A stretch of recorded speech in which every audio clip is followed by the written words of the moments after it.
السلام عليكم ورحمة الله وبركاته أعزائي المتابعين، حياكم الله وكل الهلا بيكم. معاكم أخوكم علي السلطاني.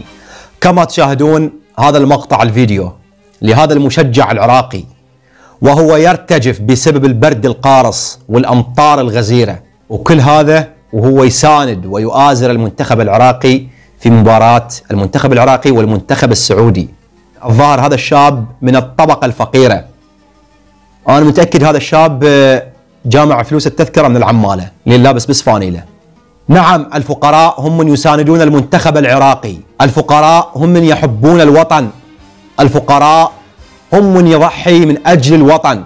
هاي البطولة بطولة خليجي 25 بها جانب مشرق واحد فقط، وما بها جانب مظلم، فقط جانب مشرق.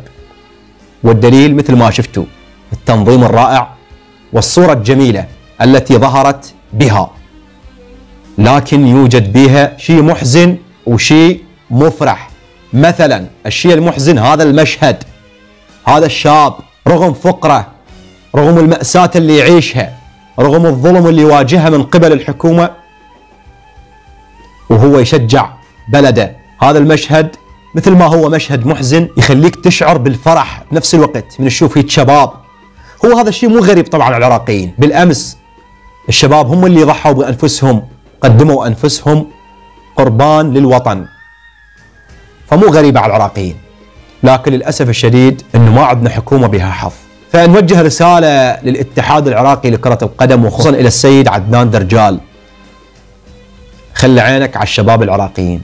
أنا متأكد أغلب الشباب أو أكثر الشباب يشتغل عماله حتى يحصل على تذكرة دخول الملعب، فانظر لهم.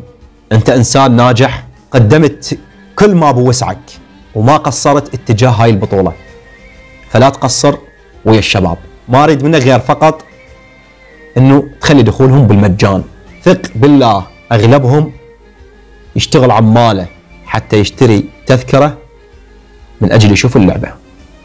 شكرا لكل شخص ساند وآزر هاي البطولة، ونسأل الله سبحانه وتعالى التوفيق والنجاح لهذه البطولة. أخوكم علي السلطاني، سنلتقيكم إن شاء الله في مقطع آخر. إلى اللقاء.